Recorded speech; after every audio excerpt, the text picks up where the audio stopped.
my position, what it would be interesting to know and to reflect on is not whether IPA Adrian as such should exist, but whether, according to the physical and political geography of the area, a transnational program is still worth, and it is still necessary to have it and to keep it, because very often, in particular in these last months, there is a kind of mantra. Everybody talks about synergies, about complementarities, and since now this area will also be affected by other programs like the pan-European ones, we should also consider whether a transnational should also have some specificities, topic-wise, what to do,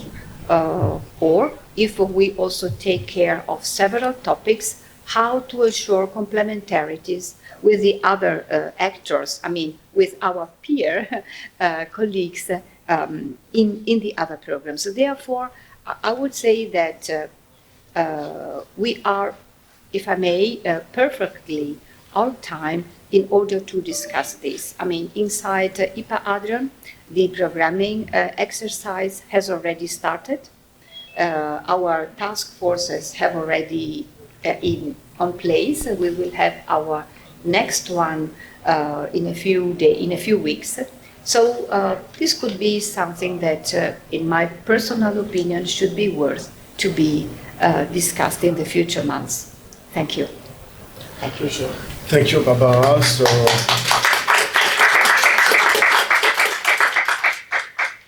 So I think we can release you if you need to leave. Otherwise, no, I can stay. It's a bit very good.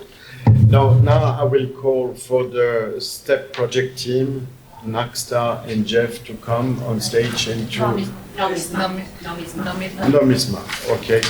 To address, you see, to present the landscape, let's say the new funding landscape as they see it. Hello, I'm Julia Colbert from Nomisma. I have with me my colleague Olana Bojc and also Davide Tabarelli from ENI Nomisma Energia, and our sponsor Donatella Romazzi from the region Marche, who made everything possible for us to be here. Today we're going to give a very brief overview of the work we're doing for the STEP initiative. Okay, the STEP is the Stakeholders Engagement Platform. We were responsible for the WP4 of the, okay, this is that program. Today's presentation will be focused more on what we have done and what we can do for this process of embedding and financial dialogue. As I mentioned, we are working on Work Package 4, which is focused on embedding and financial dialogue. There's also Work Package 5, and you will hear from Nakstar later on. And there's Work Package 1, which is the internet-powered facility, which will be explained by our colleagues at Jeff. These are some of the main activities we're doing. I won't go into any detail because today we have a lot of very interesting speakers, and these presentations will be shared with you. And I just want to emphasize it's very important that we all and that you provide feedback. And it makes it very important because we need to know where we're going, what works, what doesn't work. What we're doing now, we're engaging in a number of different types of exercises. We're engaging in mapping, we're looking at different stakeholders, we're looking at different instruments that are available, and very important, we're involved in setting up a digital platform which will assist stakeholders in this process. As I mentioned before, our main project focus areas are financial dialogue and embedding, though today we'll be focusing more on the embedding side of things. And we're looking beyond 2027 because that's where the interest is. The programs are ending, and so we have to see where we're going. I will focus a little more on what we have done. For embedding, we've developed a draft roadmap for EUSAIR embedding for the next period. We've also developed an advocacy paper and contributed to the macro regional strategy advocacy messages. And some of you have received these documents. We've also provided an initial draft of guidance and the methodological framework for financial dialogue. And then this program. So we set up an embedding roadmap. I won't go into detail because I hope that some of you will have a chance to read the draft and provide feedback. This is very important, especially for national coordinators and managing authorities. This sets out the strategic rationale, 3 tracks of advocacy, alignment, and embedding. We've engaged in initial pillar mapping to MFF instruments. We've focused on the governance, strategic priorities, the processes, and the timeline. These are the 3 areas that we're focusing our efforts on. There's advocacy, alignment, and the embedding, actual embedding process. And these are processes that are not just sequential, but they're also linked to each other. And of course, some of these subjects are quite complicated, so I won't get into them now. What's in this embedding roadmap? We're proposing a common strategic reference language. We're proposing selection and assessment approaches, an approach for monitoring and traceability, funding pathway guidance, and cooperation and coordination tools, some of which will be on the website once it's updated completely. And as you can see, we have 3 windows that are very important for this process. One is, of course, this forum, where we all have a chance to get together and learn about this process and to see each other and cooperate, exchange ideas. The second one will be at the governing board in October. And the third will be early next year, before the NRPP and Global Europe programs are finalized, since those will be very important in this process. We've also developed this advocacy paper for embedding, which has been shared with the national coordinators and other important stakeholders in this process. And we have 6 advocacy messages, which were then also translated into messages for the MRSs in general. EUSAIR shapes EU policy. EUSAIR delivers EU enlargement. EUSAIR makes the Adriatic-Ionian Sea a strategic asset. EUSAIR contributes to connecting the Western Balkans to the trans-European networks on transport and energy. EUSAIR improves effectiveness of EU cohesion spending in the NRPPs, and EUSAIR promotes social cohesion across disparities. In fact, this is very important because the revised strategy now has a 5th pillar.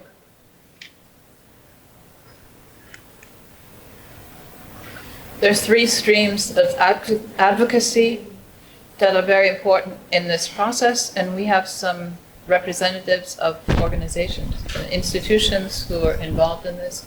There's a legislative process that Barbara mentioned earlier, where the principles are being incorporated into the EU regulations.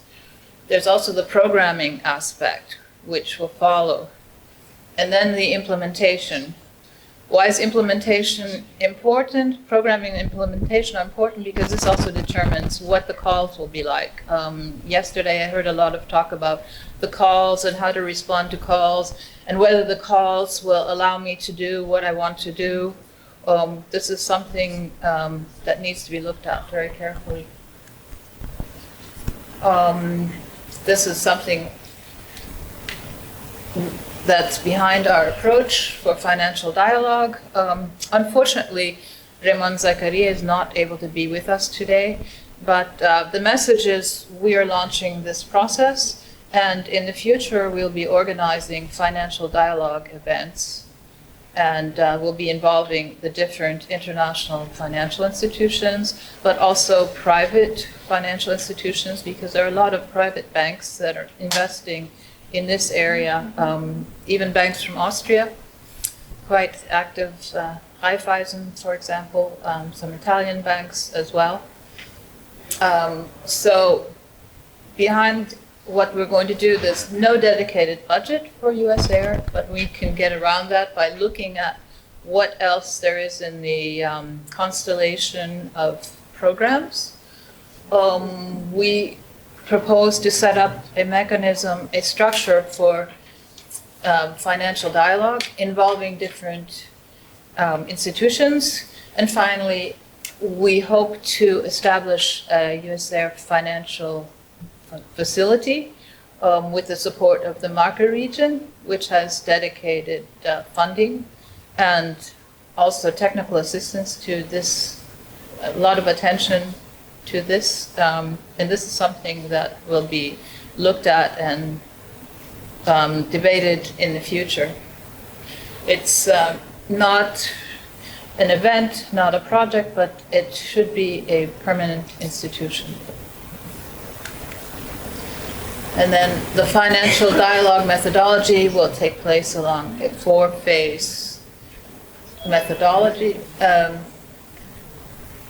So right now we're in the governance activation phase, and then we'll be moving, and we're actually along the mobilization and cycle 1 phase. Then in the future, we'll be looking at bankability and project pipeline, institutionalization. So by the time our project ends, we hope to have a facility up and running.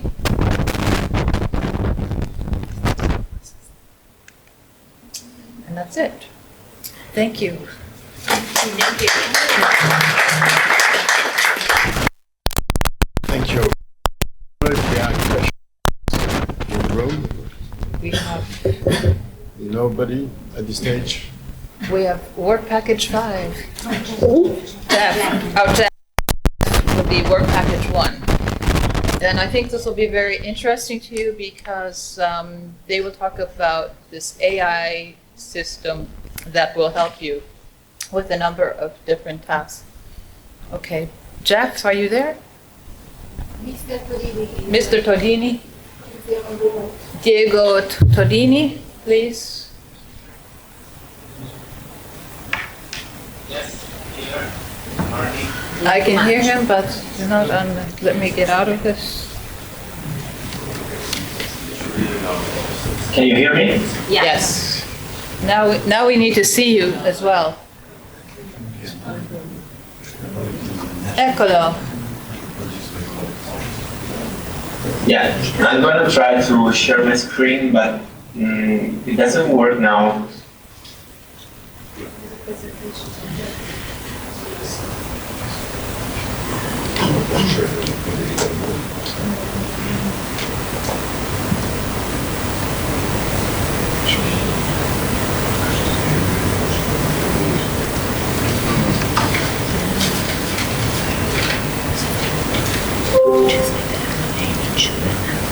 Yes, yes.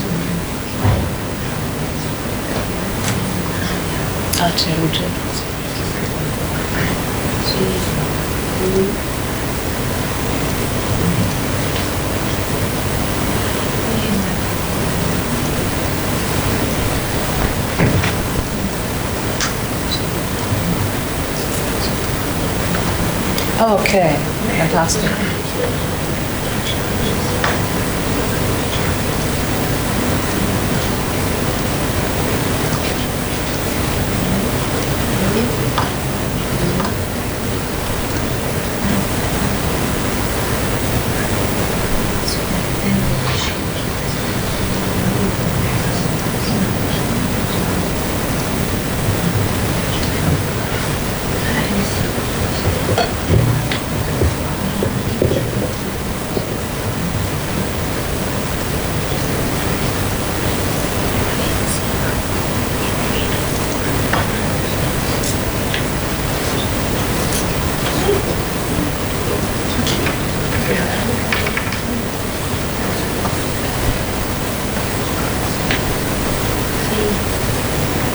Will you join us? Yes. Diego? Ci senti?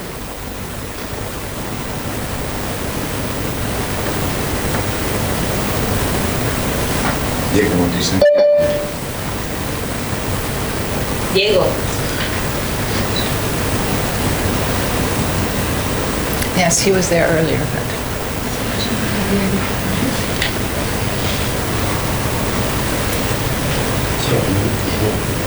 Non sentiamo niente.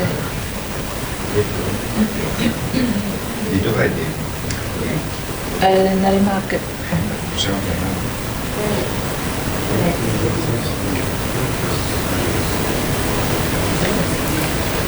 Siamo al prossimo. Yeah, okay, so we're having some technical issues, so shall we move to Naxta then? Hola, Diego is waiting for you to admit to join to the conversation. Okay, how does that work?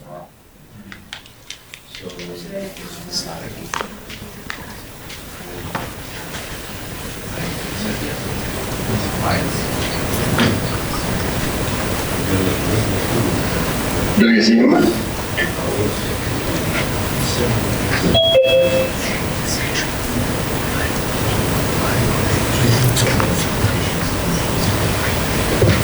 Can you hear me now? Yes. Sorry for- Yes, we can. Yes. Okay, now we can hear. Okay.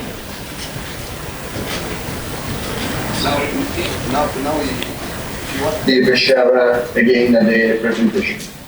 Yeah.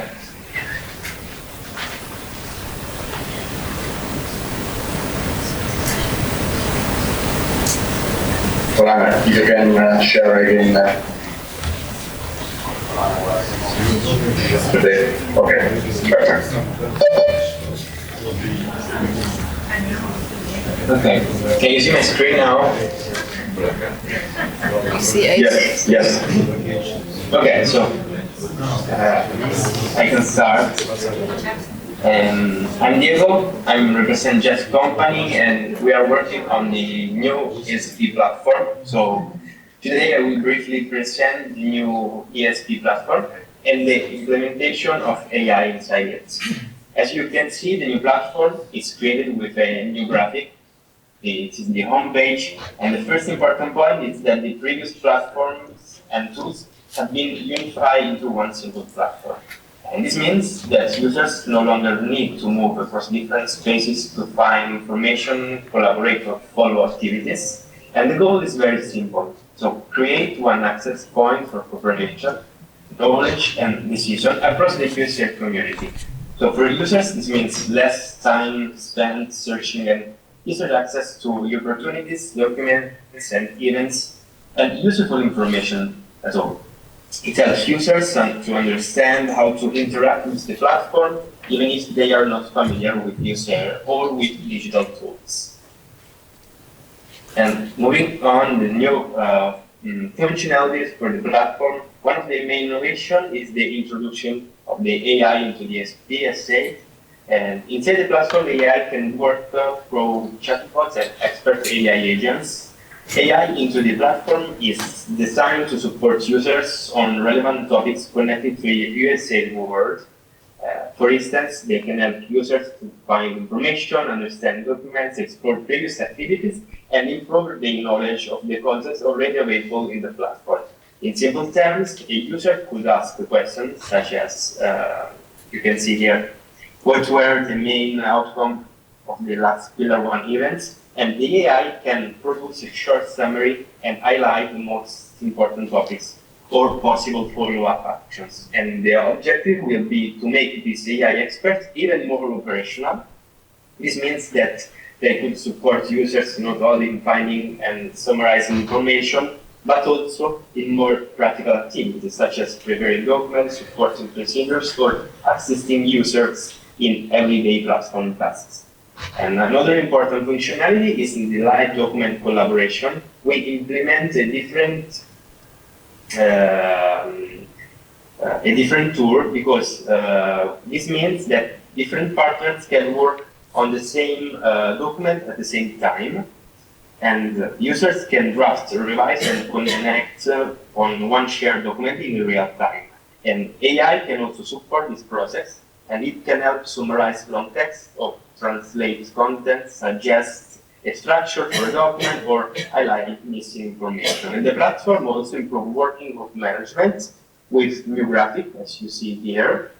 Each group will be identified by a specific color associated with its reference pillar. And moving to the first slide, the platform also helps transform meeting into decision. AI can support the whole meeting process, and before the meeting, it can help with the mailing process, participant communication, scheduling, agenda coordination, and preparation for the materials. During the meeting, AI can support multilingual participation, helping people from different countries understand and interact easier. And after the meeting, AI can help to generate a summary with the main points, decision, and follow-up actions. It can also help store, reuse, and find the data and outputs produced during the meeting. And in this way, the ESP becomes more than a simple storage and information, and it becomes a practical decision support environment. So to conclude, this will be very interactive. And moving to the last slide is an example for the chatbot that we are implementing. So the expert can answer stakeholder questions about embedding and financial dialogue, but we are working on different experts that can help with all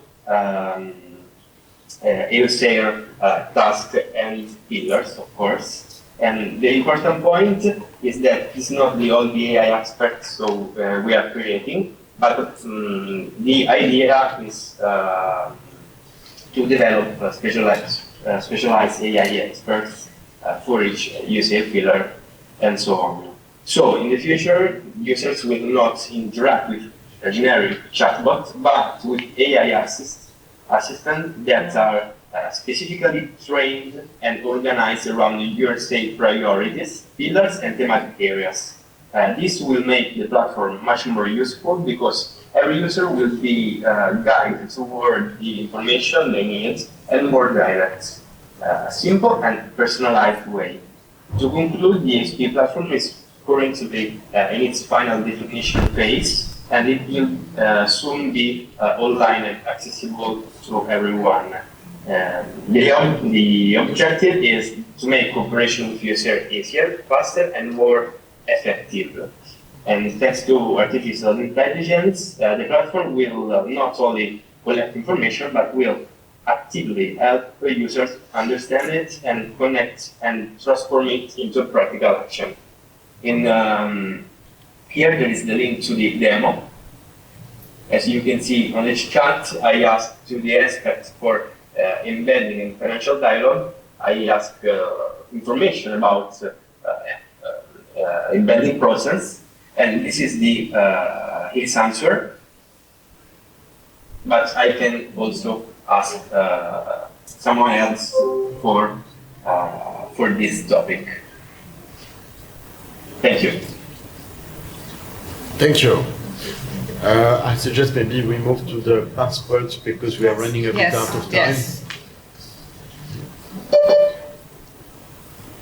Hello, Svetlana Olenik here from NAXTA, Work Package 5. Can you hear me? We can. Okay, let me just share. I'm not allowed to share the screen. Will you be sharing presentation?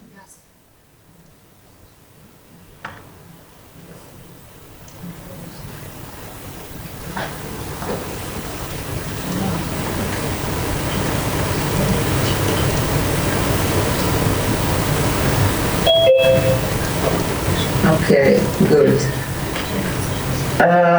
Well, good morning. So my name is Svetlana Olenik, and I work on STEP Work Package 5, which is supporting EUSAIR embedding into IPA 3 programs. And this work package is managed by the Directorate of EU Integration of Bosnia and Herzegovina, and it is the only work package across STEP strategic project that deals specifically with embedding EUSAIR into IPA 3. And in the next few minutes, basically, I will walk you through, well, let's say one simple question, how do we make sure what EUSAIR does in the field actually gets counted by the EU's funding instruments, and how does the answer hold up after 2027.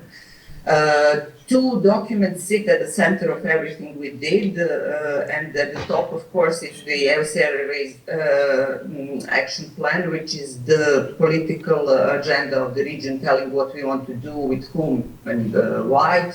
And below it, we have the IPA 3 result framework, which is the Commission measurement, let's say, spine for pre-accession support. So the EUSAIR speaks the language of cooperation, and IPA 3 result framework speaks the language of measurable EU support. And until they speak to each other, in a way, results stay invisible. So our task was to connect the two, and we did it pillar by pillar and action by action. So we basically produced two documents. The first one on the left in green, it is the operational guidance report, which was delivered in May 2025 and shared with TSGs. And you can think of this document as a long list of IPA 3 indicators. So what we did is basically we screened every EUSAIR action, identified what it's trying to achieve, and matched it against IPA 3 indicators, and all of the indicators and all windows, not only window 5, which is cross-border cooperation and where EUSAIR naturally sits. So we scored each match on 5 criteria, looking into thematic relevance, feasibility, measurability, horizontal alignment, aggregation potential, and we selected top 2 to 3, 4 indicators per action. And of course, the guiding idea was also to align with the existing indicators in EUSAIR action plan. And this document basically answered the question, what should we measure? The second document on the right is the indicator passports. 2026, and it derives from the previous document. So it is the short list of IPA 3 indicators. It takes basically the highest priority indicators and builds a full passport with the definition, formula, disaggregation, counting rules, and protocol for monitoring contribution specifically. And this document basically answers the question how to do that. But there is one thing just to keep in mind is that these documents are proposals. So what we did, we built the methodology and we did the mapping of that PhDs and sense for your pillars.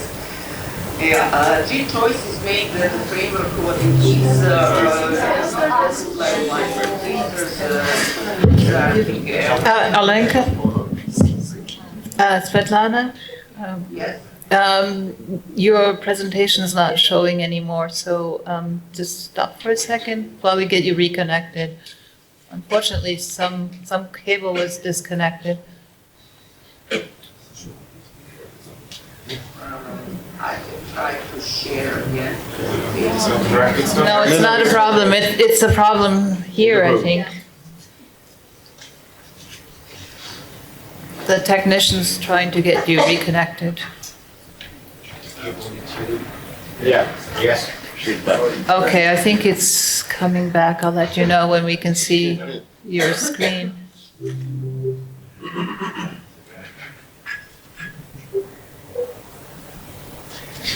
Okay. No, that's Jeff. That's the other presentation. Okay, this is it?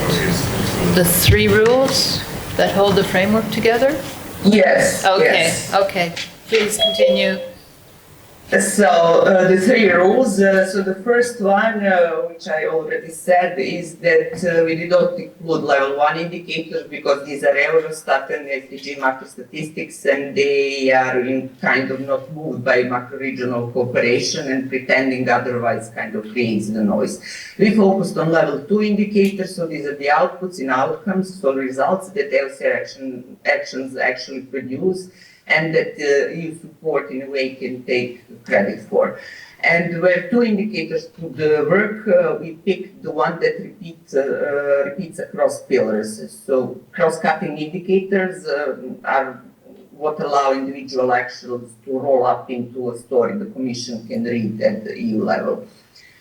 Now this slide changes the stakes of what we did. So last year the Commission published its proposal for the multi-annual financial framework, and inside it, in section 4, it sets out an enhanced performance framework, which is a single monitoring system that will apply to all relevant programs, including the Global Europe, which will kind of absorb the pre-accession instrument. And the Commission proposes to go from over 5,000 indicators across the EU budget to around 900.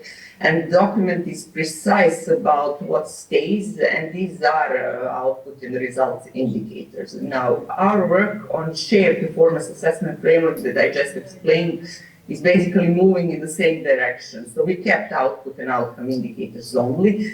We basically collapsed 5 pillars into one method and had one indicator per action. And our cross-cutting indicators appear across pillars and aggregate at the EU level. Of course, with this we are not claiming that we built post-2027 proposal in advance, but with our work, we built something that already speaks a new EU Commission language. So the framework can basically work today. It moves in the same EU direction, and politically the most important, it makes EUSAIR visible. And all what we did is was actually kind of been locked in Word documents and Excel sheets, and this is, let's be honest, no one reads end to end. So we built an application which is called Indicator Passport Explorer to put our work in one place, and it is available at the link that you can see on the screen. So this Explorer is basically one workspace that takes you from the 5 EUSAIR pillars down to a single passport in 3. So pillars, inside of them 17 topics, and inside of those more than 40 EUSAIR actions, and mapped to those actions we have 21 IPA3 result framework indicators, each one opening into a full passport with definition, methodology, justification, sources, and so on. So in practice you do 4 things. You explore, pick a pillar and drill down, read the passport, which is 1 page with everything placed in one place, validate. And validation can take a few minutes per action because it requires answering 5 questions plus providing some comments. And it is very important that you can monitor a live dashboard, identifying for which indicators there is consensus or gaps. You can filter and export validation results. And with this, we basically turned our papers into something TSG can use even on a meeting tomorrow. And since I mentioned the validation, this is the process we think will last for approximately 1 year. And during this process, we are available for bilateral consultations or webinars whenever this may be needed. And just to conclude, we understand that Hellenic partner responsible for EUSAIR overall monitoring and evaluation framework is expected to become operational in forthcoming period, and basically our work is designed to feed into that framework once it is ready. So thank you, and I mean, this is the presentation for today. Thank you. So wishing you a nice day. You can stay with us, Svetlana, but thank you. I think we need to run a bit now because we are, you see, and I will therefore ask the next panelist to be a bit shorter than planned. I will, you see, as it was shown to you, there is a module about learning about the other macro-regional strategies. And in that context, I would like to call two people, one on stage, another one online. The person on stage will be Robert Lichtner, so he's the head of the Danube Strategy Point, and Francesca Lagrecchia, who is the head of the EUSAIR Technical Secretariat. So, Hello, good morning, everyone. good morning, Francesca. So, I mean, I assume you both heard what has been presented just now, but if we take a bit, we make a step back and we are looking at the new MFF, would you have, I would say, I would actually raise the question, for me it would be twofold. One, the first part would be to know, based on your current practices, whether there's something you would advise to the strategy for the Adriatic Ionian region in terms of embedding and maybe financial dialogue based on what you already do. And then, since you are probably also anticipating this new MFF, what you would also suggest the strategy to do to adapt to this new reality that will happen probably next year or the year after. So, but I think you say it's good to have, because, for instance, if I'm thinking about the Danube, if I'm not mistaken, you have this seed facility, the seed money facility. Is it something that you would recommend as the strategy for the Adriatic region to adopt? Or you think there are other ways, let's say, to move on? You see, we show how we will demonstrate here for the flagship projects. You see, maybe there are other ways to, let's say, cover the startup costs of those flagship projects. So if you could share both, and I will start with Robert. So based on your current practices, but also on, let's say, your anticipations, what you would advise to us. Thank you. Good morning. Also good morning to my colleagues online. I'm always careful when it comes to giving an advice from one to the other one, because we have 4 macro-regional strategies in Europe currently, and everyone is working very similar, but also very, very different. So what may work in one strategy may completely not work in the other strategy. So what we can do, and of course, we have been working together as 4 macro-regional strategies for some time now. I think the approach rather here would be peer learning than giving each other advices. And again, all 4 of us have different formats, have different approaches here. And if I reflect a little where the Danube region strategy started, and this was with the previous programming period, we started early on with what we call today embedding or alignment, whatever term we use for this. And we also saw this in the previous presentation, that basically means to have a twofold approach. On one hand, the preparations on the strategy side. So what the macro-regional strategy needs to do to prepare for the next MFF. And on the other hand, how do we do this together with the programs? Because programs are essential, funding is essential for macro-regional strategies. And in the Danube region, we call it this translation of 2 different logics. And also you had it on the screen, which basically means what does it mean for thematic implementation in the strategy, and what does it mean for the programs, and how can we do this together? Well, in the Danube strategy, we basically continue with what we looked at in the past programming period, and now moving towards the next MFF. Of course, many things are still open. We have first drafts there. Programming starts. So I think one piece of advice or one piece of learning from all of us is to be on time, to start very timely, to start very early when it comes to the preparations in the Danube region strategy. We don't have the same situation as you have in EUSAIR, for example. You have an updated action plan. This is what we did not do in the Danube region strategy. So we also use this position basically to try to reflect on where Europe will be going, what the MFF has written down. And we went through a screening process within the EUSDR, basically the thematic areas. We provided to them the current drafts, Interreg, but specifically MFF, because we all know that things will be changing. There will be a lot of shifts when we look at the topic of security, resilience, competitiveness. This is something that will affect all of us, and this is something where macro-regional strategies can give a lot of input for the EU level, for the national, and for the regional level. So we started with let's say, approach to screen this. So to look at what the thematic areas in the Danube region are doing and what they will be doing differently. So where do you see as a thematic area, what's going to change? How are you going to address this?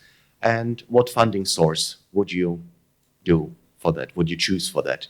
So really to have not only the thematic concentration, but also to look, okay, where do we get money for projects for that? So this is one part, this is the technical part. What is even more important as the technical part is also to have political support. And this is also something that you know very well also in EUSAIR. Without political support, nothing moves, nothing works. In the Danube strategy, we have quite a good system of presidencies being the drivers for the embedding. So every presidency that takes over is basically in the lead, in the political and also technical lead in this, supported by all the stakeholders, secretariat, thematic areas. And there we also run a process where we involve the thematic areas, the national coordinators. This is extremely important also to reach out to those that are responsible on national levels, to provide you also information for all the NCs when you interact with your national institutions, also to explain why is it important to work with macro-regional strategies. What can macro-regional strategy actually give you as an added value apart from national focus on national problems? Again, macro-regional strategies are working transnationally, and we are giving this cross-border and cross-national macro-regional approach here, which has an extremely added value for also national and regional funding. We also have in the Danube strategy every year we have as you have in the annual forum, we have a meeting of ministers. Well, also the conclusions and the outcomes from the embedding process are also part of this ministerial statements that also gives you a legitimation and also gives you, as macro-regional strategy, a clear task to continue and to work on this. So this is something that again is also similarly working in EUSAIR. In the Danube region, again, we also try to have it as a running process that goes over a period of time. So not just one presidency. We continue with these activities also in the next year. And basically, when we look at the programs and the programming period now, it is clear that Interreg is extremely important to all macro-regional strategy, but Interreg cannot fund all the problems and issues that we are facing in the regions. So the way that we focus this is really to look on EU funds, centrally managed programs, Horizon, Life, etc. Of course, look at Interreg, central part of this, but also focus on, we're discussing now NRPPs, and there is still very many questions open There is countries that are not very happy about NRPPs coming. There is still a lot of discussion. Gilles, you know that better than everyone else, discussions with the parliament, etc. But again, this timely approach is extremely important, really to see that we also provide these links to national and regional programs, whatever they will be called in the next period. And we have put basically all that I mentioned in, this is being done every year, what we call a guidance paper for embedding. This time we call it alignment, because we try to first align with the process, align with the topics that are coming up, and then when the programming starts, really to embed it into the programs. So in Danube region, we kind of try to have a step before to align and then to embed. This guidance paper can be also looked up on our website, and it's not only an advocacy paper. We there also have a very concrete tasks and very concrete tools that we use, apart from defining the roles of the stakeholders. So what is the role for national coordinators in this process? What is the role of the thematic coordinators?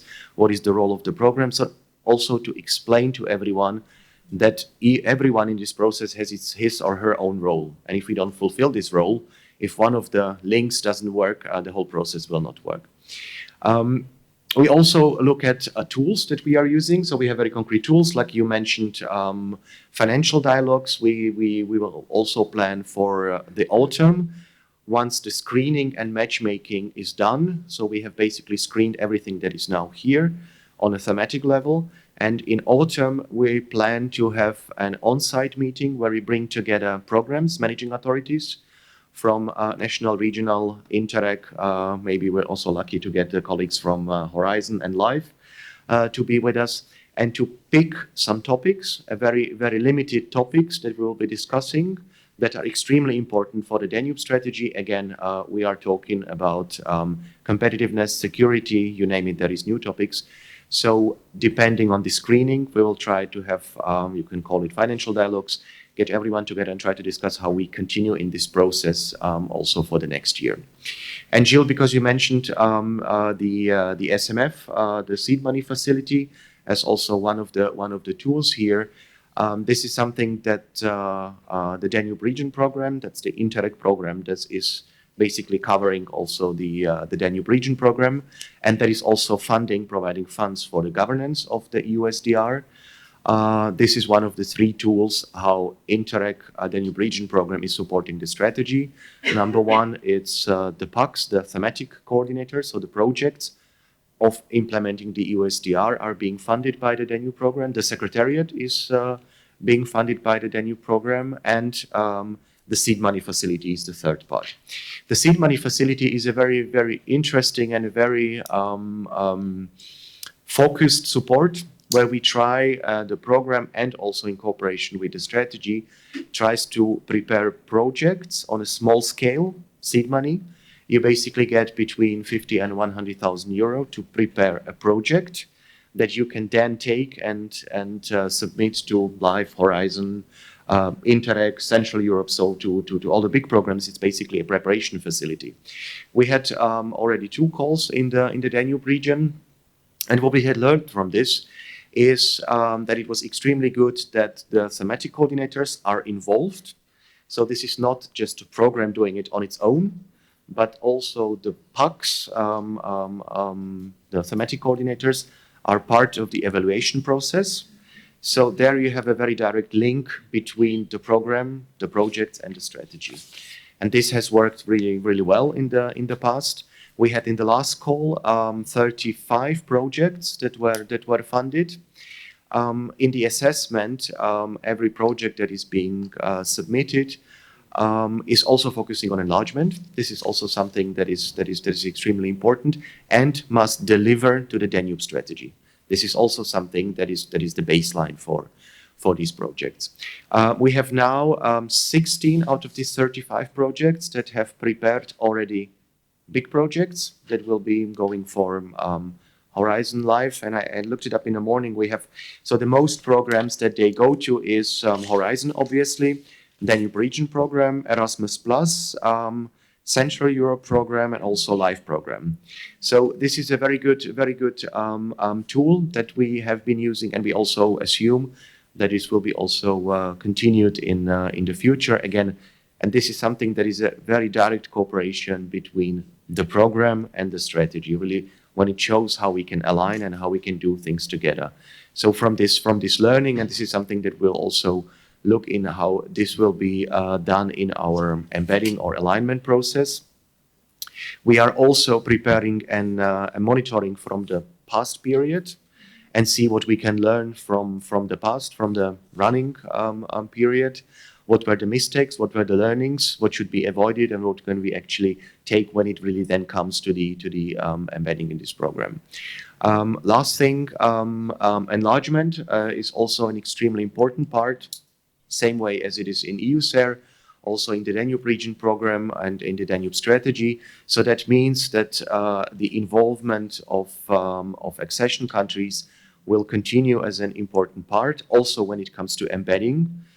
That also means to have partners from non-EU countries, from accession countries, is also extremely important for mutual learning, for capacity building, and also for, again, looking towards global Europe. This is also part of the matchmaking that we did.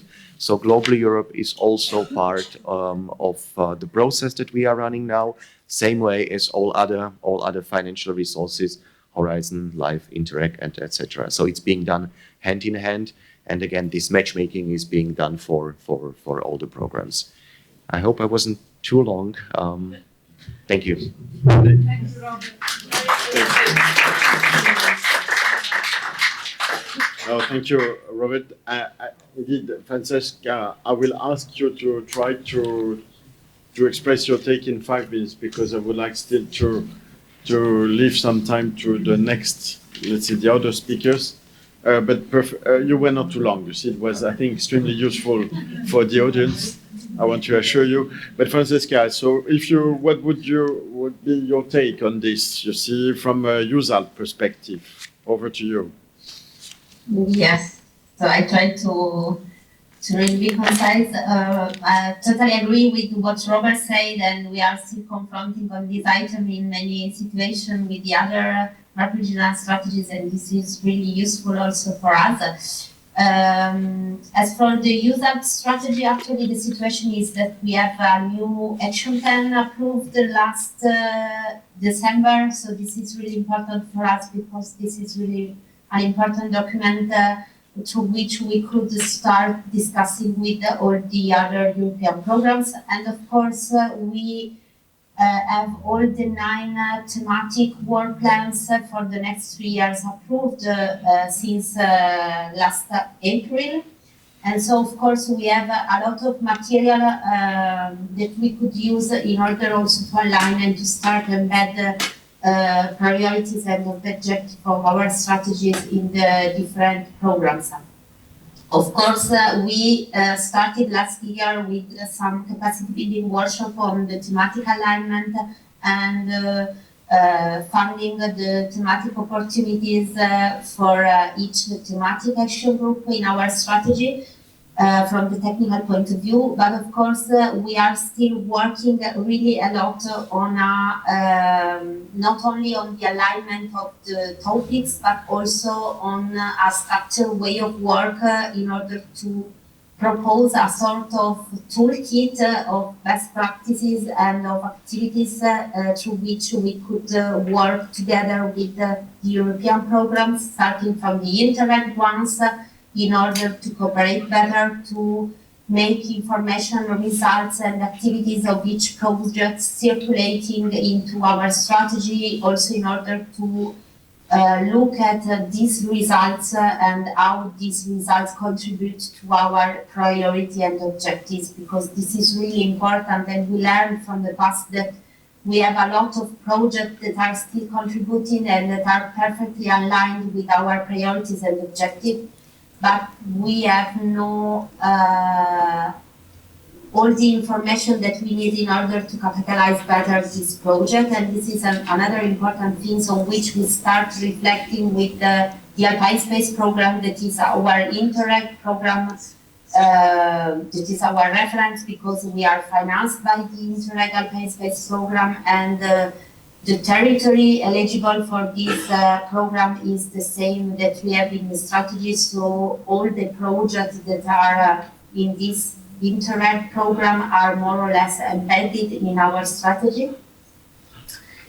From the political point of view, this is really, really important, and we are trying to reinforce also the involvement on the embedding from the political side. We have some specific activities every 3 years on policy recommendation at political level that are a bottom-up approach, starting from work of our action groups and from some lesson learned from some European projects, in order to have the possibility to give some political messages to our national coordinator in order to go through the priorities and the objective of the strategies. And of course, each presidency is also involved in this embedding process, and actually with the Bavarian presidency, we are working on embedding. They reinforce the network of MEPs in Brussels, and they present a paper at the beginning of the year on this embedding, also in order to reinforce the position of our strategy at the political level. And of course, we are working also introducing a sort of mission approach in our strategy. This is an approach that would like to reinforce the political involvement, because this mission will be led by politicians at national level. And of course, this mission will be perfectly aligned with the new also European programs and European priorities. So the idea is really to streamline this process together. And for us, it's really important not to lose this opportunity. And we are working also with the other 3 macro-regional strategies in order also to reinforce our position and to try to do our best in order to be present and to simplify the life for the European programs, because we know that asking them something without offering something, it's really difficult. So we are trying really to find the better way for cooperating with them without adding some additional activities to the managing authorities and the joint secretariat, but to reinforce the cooperation and try to offer also our support in order to embed all the issues of our macro-regional strategies. Thank you. Thank you very much, Francesca. Thank you, Francesca. So I'm sorry, I need to move on because we have 20 minutes left. So I will ask Justina will call on stage a few national coordinators. We have, I understand, Dimitri Pers from Slovenia, who should join us. Normally we have as well in the room Zuitsa Smelkovska, I hope. Yes, I And then we have 2 guests online, Marko Eren from Slovenia as well, Smart Specialization Division. Hello to everyone. Hello. And we have as well, I hope, Frederica Busillo from Italy, Presidency of the Council of Ministers, dealing with cohesion policies. So, yes. So I will ask you really to be short. I'm sorry, you see, but to be therefore catchy. You see, impacting questions are relatively simple. First, you see some added value with the macro-regional strategy, the use of the macro-regional strategy for the good implementation of the cohesion policy. Linked to that, where do you stand with the embedding of the strategy priorities in your programs, EU, let's say, and national programs? And also whether you have already reflected on the future instruments like NRPP, Global Europe, depending also on the situation of your country. So in 2-3 minutes, if you could update us on this, I'm sure that will be easy. So we start maybe with Frederica, if you don't mind. She was first on my list. So Frederica, if you are with us, I give you the floor. I'm sorry, you need to be relatively concise. Thank you. Thank you very much. Good morning to everyone. I am the director of the office in charge of the coordination of cohesion policy programs in Italy. And so for us, macro-regional policy, macro-regional strategy is a very important topic. And thanks to the organization for the opportunity to discuss this topic today. At a time it is very important as negotiations on the future multi-annual financial framework are underway. Regarding the cohesion policy and the link with the macro-regional strategy, we have a very clear position on the MFF negotiation. Cohesion policy for us must be safeguarded, strengthened as one of the European main investment policies. For Italy is a strategic instrument to promote convergence, competitiveness and territorial integration. In this context, macro-regional cooperation has an important role to play. Macro-regional strategy, as you know, and EUSAIR in particular, allow cohesion policy to operate on the basis of functional geographies, going beyond the administrative borders. Many of the challenges in the Adriatic area, such as connectivity, energy, environmental protection, the blue economy, innovation, etc., cannot be effectively addressed by individual programs or countries acting alone. In this respect, cohesion policy is currently the main source of funding for supporting macro-regional strategy. In Italy, both through mainstream programs, mainstream cohesion policy programs, and through European territorial cooperation programs. In the current programming cycle, all Italian cohesion policy programs have identified their contribution to EUSAIR. There are concrete examples of coordination between ERDF programs and those of other member states supporting the effective integration of the strategy. European territorial cooperation programs play as well a very important role in this field.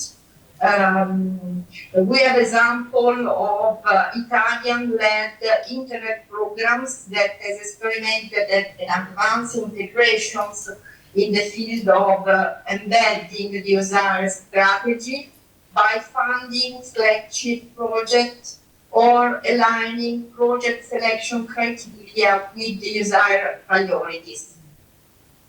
A key aspect in the current negotiation, also for us, it was mentioned before, is the relation between macro-regional strategy and enlargement. EUSAIR is especially relevant because it brings together new member states and candidate countries in the same cooperation framework. Looking ahead to the next programming period, we are actively involved in the negotiation of the draft regulation, and we will start the discussion soon on the national regional partnership plan. Within the draft regulation, we are proposing to emphasize within the draft regulation of the NRP plan, we are proposing to emphasize the complementarities between cohesion policy and macro-regional strategies because it's a very important topic for us. The objective is to ensure that embedding becomes fully operational with EUSAIR priorities effectively reflected in programming documents, call for proposal, selection criteria, and monitored with the appropriate tools. In this perspective, managing authorities will be encouraged to systematically take EUSAIR priority into account. The Italian presidency of EUSAIR intends to give a strong attention to this issue. It will promote EUSAIR as a platform for integration, cohesion, territorial development, and for very important support for a contribution to the enlargement process. In conclusion, for Italy, EUSAIR is a key lever for cohesion and for competitiveness and for accompanying the enlargement. The challenges for us is to move from a formal to a fully operational embedding, ensuring that macro-regional priorities are translated into concrete and measurable results, which is perfectly in line with the new approach that the performance-based approach, which underpin the multi-annual financial framework. Thank you again for this opportunity. Thank you, Federica. I assume since Italy is taking over the presidency of the strategy in a few days' time, we will have more opportunities to continue working on this with you very soon. So I'm looking forward for meeting you and discussing all those let's say very nice, interesting let's say commitments. I will now ask Dimitri, but here I would like really to insist to be short. Yeah. I have a feeling that I'm always those one who need to be speed. Okay, very difficult in 1 minute, but let's consider. First, I would like to thank you, the Macedonian presidency, for selecting such interesting topic to work, especially to involve other macro regions, because we are working together, we are much more stronger. And just to say something about the future, of course, we have much better position for the future because we have STEP projects, we have good relation with the IPA Adriatic program, and what is the most important, we have good examples which prove that if working together on the common issues, we are much more efficient. We are spending funds much more efficient. Just to say some examples, one successful example is Project Namiris, where Slovenia, Italy, Croatia together work on the common emergency response in the case of the natural disaster in the Adriatic Sea. I think the best example, because none of these countries can do alone anything. They could spend the money, but they won't be efficiently.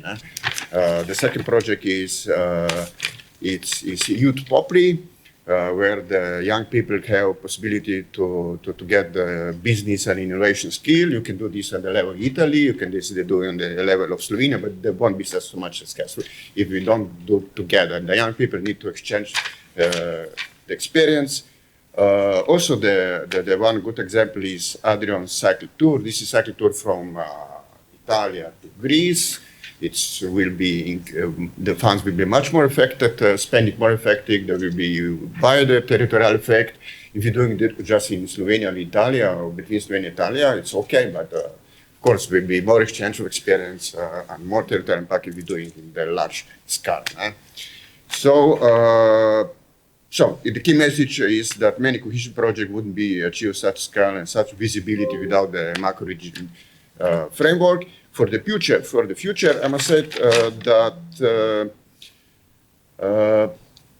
it's also important what also the Robert say, Francesca say, and my Italian colleagues. Now we need to look to the new priorities, competitiveness fund. The future competitiveness fund will consist about 20% of the future budget. It's like Horizon, very similar to them. But what is important that the new fund of competitiveness will focus on projects with clear EU added value and with that they funding common EU solution on the EU level. So in that way, macro region strategy become even more important as formal and informal framework for developing the joint transnational projects. So who do not look beyond the border, we simply not be successful beyond in the post-27. So this is the new opportunity for macro regions to produce the transnational projects. Just 1 point more. We already doing in the mainstream program in the cohesion a lot for the macro region priority, but we are not aware. The ministry are not aware. For example, we just first investment was from the Cohesion Fund, yes, that we supplied 2 aircraft which fight for the forest fighting. If you ask the ministry, they say this is a national, of course, project. No, it's not national, because this firefighter will be next time in Macedonia or Italy. So it's clear macro-regional projects. One of the main infrastructure project in Slovenia is upgrading the train station in Ljubljana. It's not a municipality project, it's not national project, because will be speed and will increase the all 10 network. So we already doing that, but people on the cohesion level, on the ministry level, they're not aware that already doing that. So that's the point. So finally, because it's very short, I think the motor of cooperation, we shouldn't forget, motor of cooperation are the pillar, are the municipality, are the agency which are the close to the territory. They are preparing transnational projects, and we should listen to them. The main challenge for the future are those people who will lead the programming on the post-27. They should be aware that when they're working together with the neighbors, the funds will be spent more efficiently. As I say, we have STEP project, we have good cooperation with EPA, and we have evidence that it's worth to invest in cooperation. We could listen to several projects today. And finally, really finally, I just invite you all in Israel in September on the macro-regional days, where we will continue this discussion on the post-27. Of course, in Brussels in July, we will discuss also this. So we have more time, more opportunity to discuss about post-27. Very short.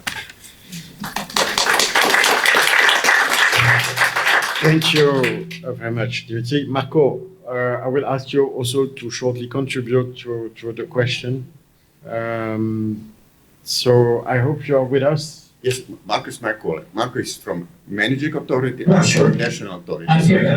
You hear me? It will be more interesting to hear what is the view of the Managing Authority for the future, for the embedding. Yes, we can hear you. So, Marco, it's your...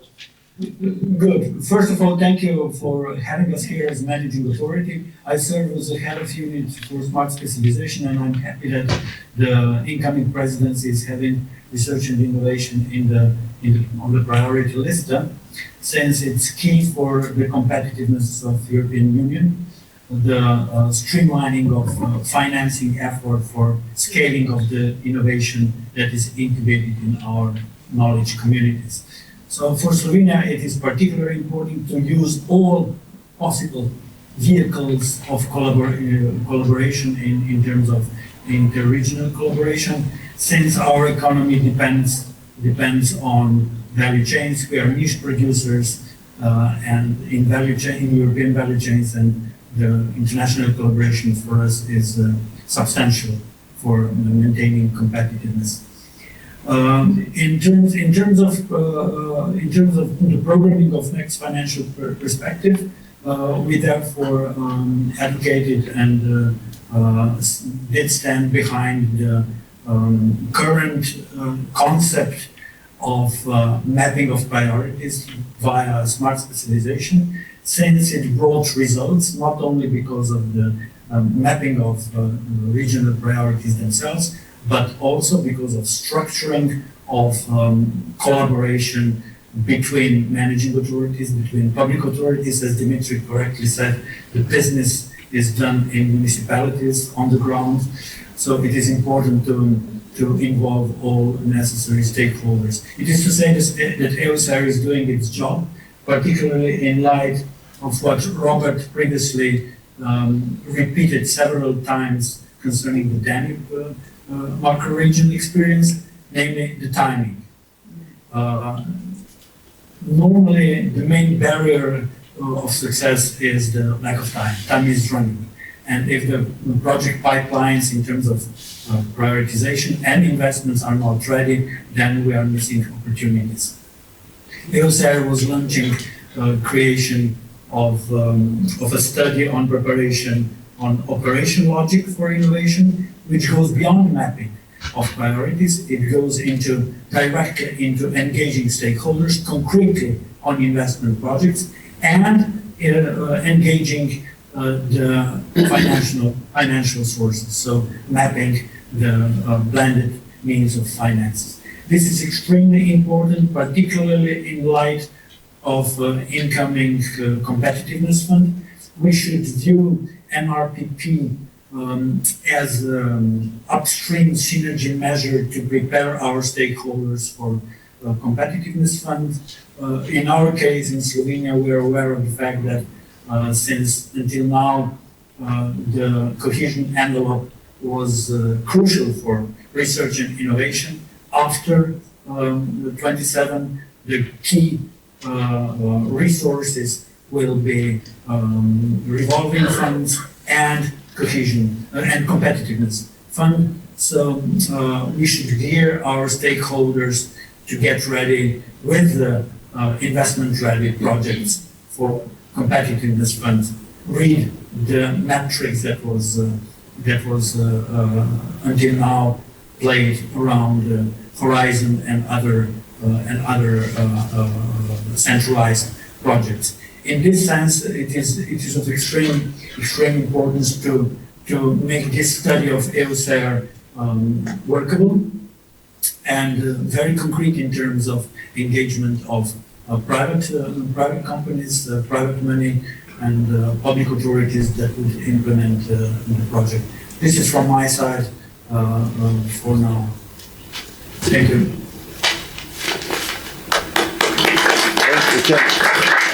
No, thank you very much. That was very enlightening. Thank you very much. Hope to meet you soon and to also continue this conversation on smart specialization strategy, which is also a point of debate right now in the, let's say, the new Commission proposal. And I'm sure we will have other opportunity to discuss this.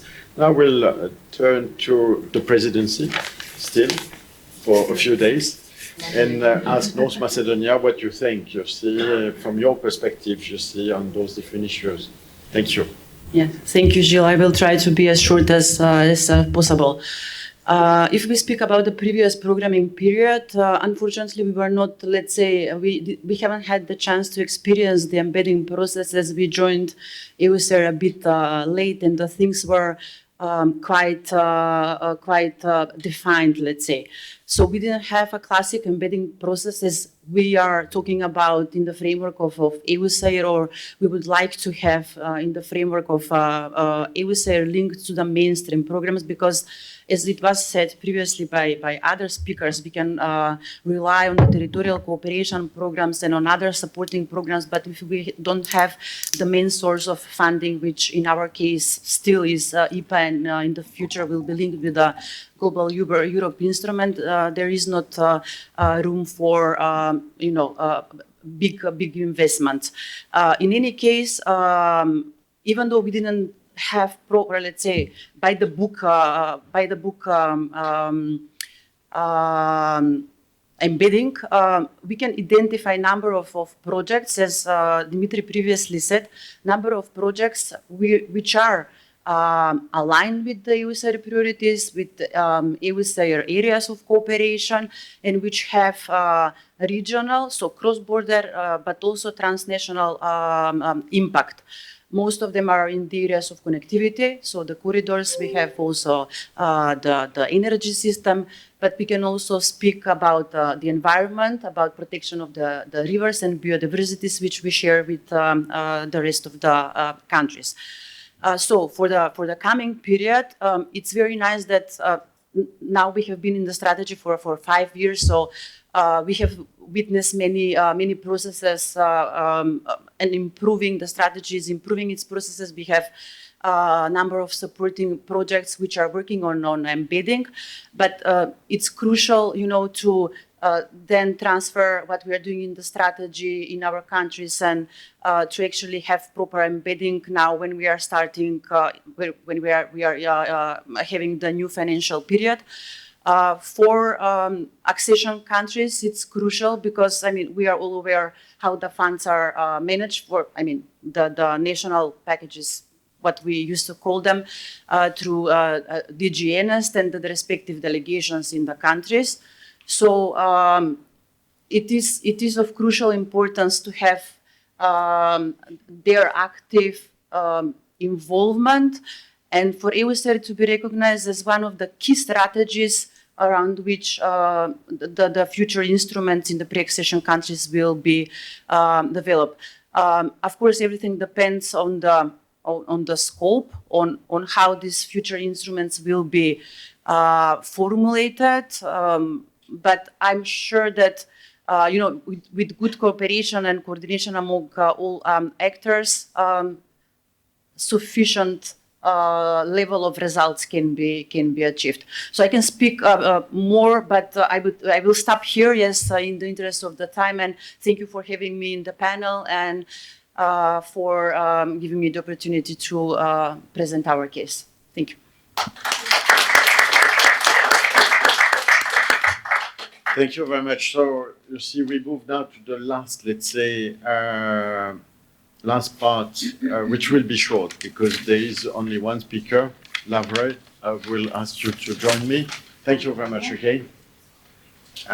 Here it's very concrete. Actually, Lavre, he will tell you more better than me, but he's working for the third strategic project, supporting the strategy. So really working on, in a way, possible projects, ideas, concepts that could actually, in a way, illustrate all the things we have discussed today. So this embedding, but really almost at project level.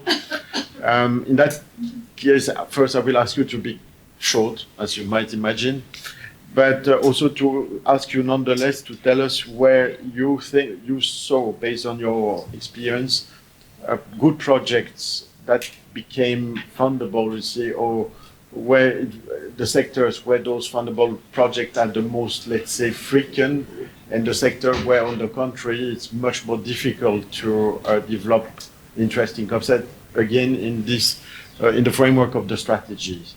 So that would be in short, and also if you can share a few insights of your experience now through the third strategic project, about what you would improve, what you would, on the contrary, maybe not repeat in the future. You see, in case you see we extend the experience after 27. Yeah, I give you the floor. Thank you. Yeah, thank you, Gilles. Much appreciated and greeting you all. I'm not sure is it good morning or good afternoon, but I'm trying to be short as possible. Speaking of the experience that we have had regarding the development of the flagship, firstly, the methodology was something that we decided and agreed that is needed to be revised. And luckily, we had a baseline from the previous perspective that was taken upon from Facility Point Plus, and accordingly, we developed the methodology and annexes for the potential implementation format that might be deriving from the flagships. Regarding our current state of play in terms of EUSAIR, for the time being, and we have been hearing on the project pipeline and backability across 5 pillars, we do have 37 implementation formats. As we speak, which might be further on developed in the potential master plans, flagships, concrete projects, or certain strategies. So having said that, I would say that the pillars that were most relevant and bankable and might be financed according to our experience have been definitely Pillar 4, sustainable tourism, and Pillar 3 as well, while the ones that are most difficult to be financed are definitely the energy and transport. We are all familiar how they might be expensive in the long run. So therefore, we are trying to pinpoint certain area of the updating of the master plan that are ongoing regarding the energy and transport. Speaking of the Pillar 5, our newcomers, there are definitely some that might be squeezed in different kind of the calls. I would definitely highlight the recent deliverable that we made within our project. So it is identification of potential source of financing for identified implementation formats across our flagship in EUSAIR. So accordingly, we do have the 68 potential source of financing for those implementation formats according to the updated action plan and the area of investment. So it's up to the THG members, pillar coordinators, and us as a governance support project to be there winning the back as we speak. I mentioned we do have 37 projects within the pipeline. We are working intensively of dozens of them. And for those who might potentially not find their opportunity within current programming period, we will do our best collaboration with them to update needs for post-27 source of finance that might be available for the calls that might arrive afterwards.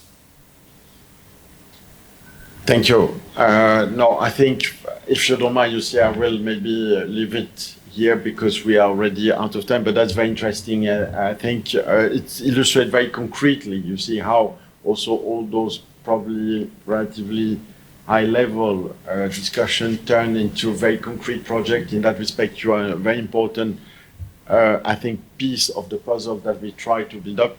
I think it's also interesting to compare with, for instance, what the Danube is doing is different, but I think we can really cross-fertilize to see a bit our practices in that respect. Probably deserves more, in a way, discussion among us.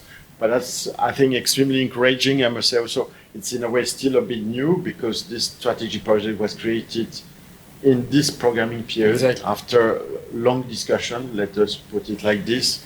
It was not easy to agree on the 3 strategic projects.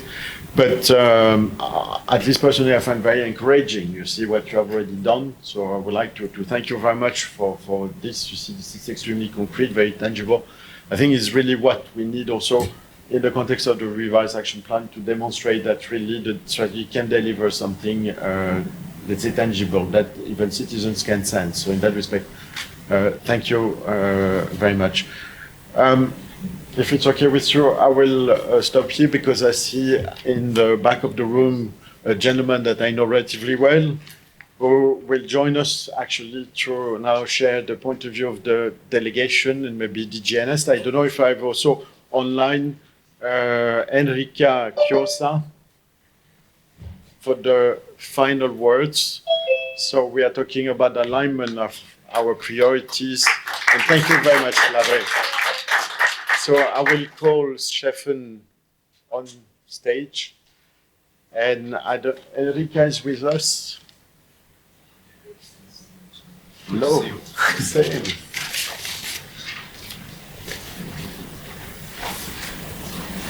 So we are concluding. You see, unfortunately, you see we are a bit out of time. I'm still trying to keep things in, let's say, reasonable proportion in terms of delay. But I think it's interesting to have the point of view of, in a way, DGNS, or at least the delegation here. Zwiza expressed also the point of view from a candidate country, also this difficulty to align IPA and probably in the future global Europe with our strategies and with NRPP, the future NRPP cohesion policy.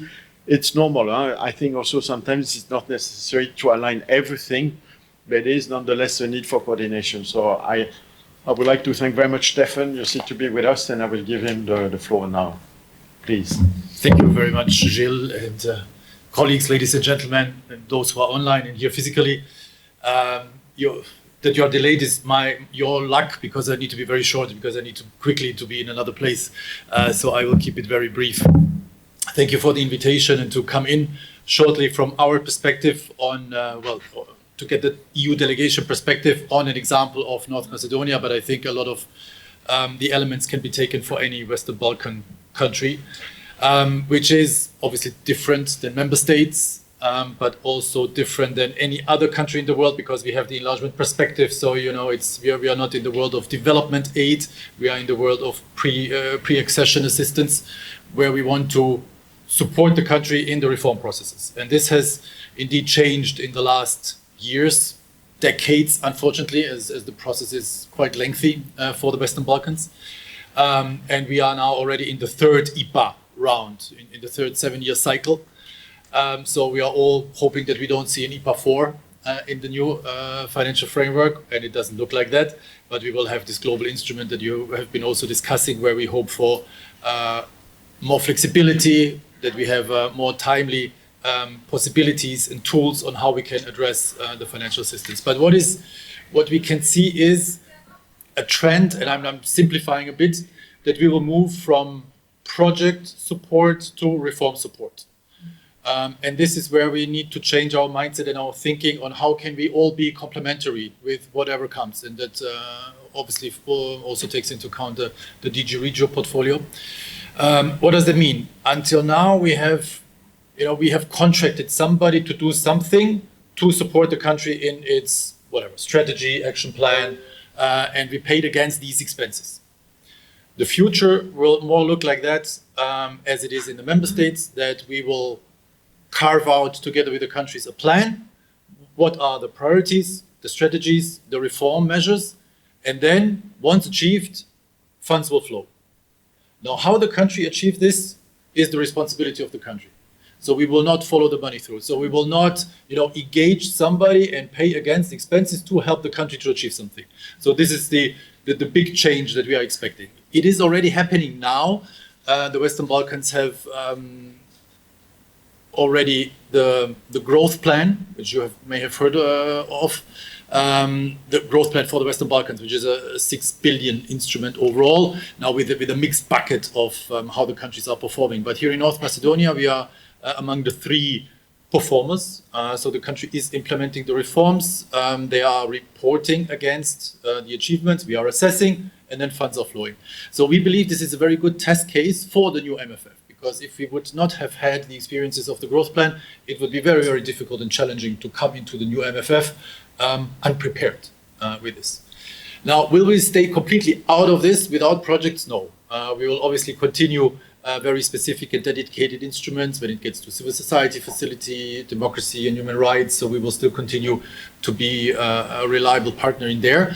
But we will not anymore support in a way that, to substitute the budget.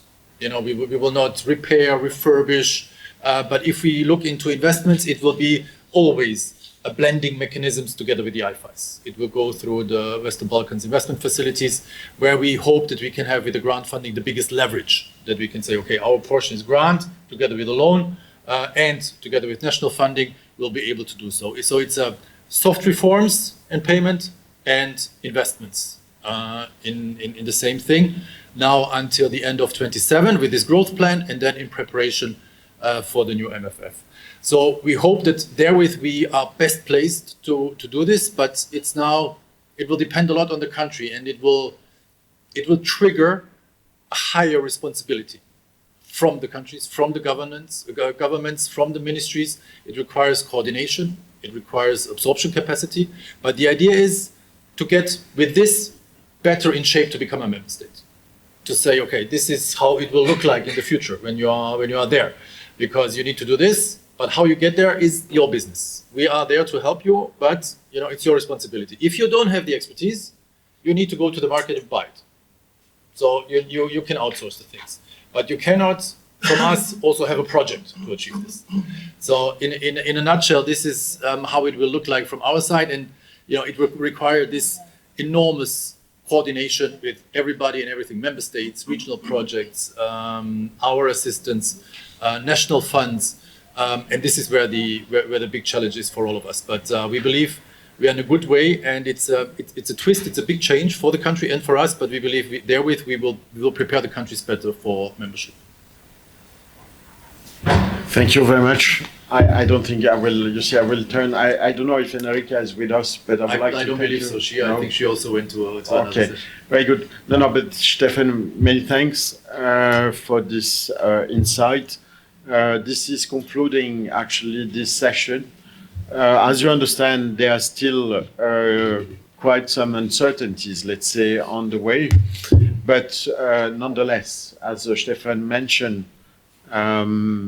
Let's say there is a direction based on the proposal made by the Commission.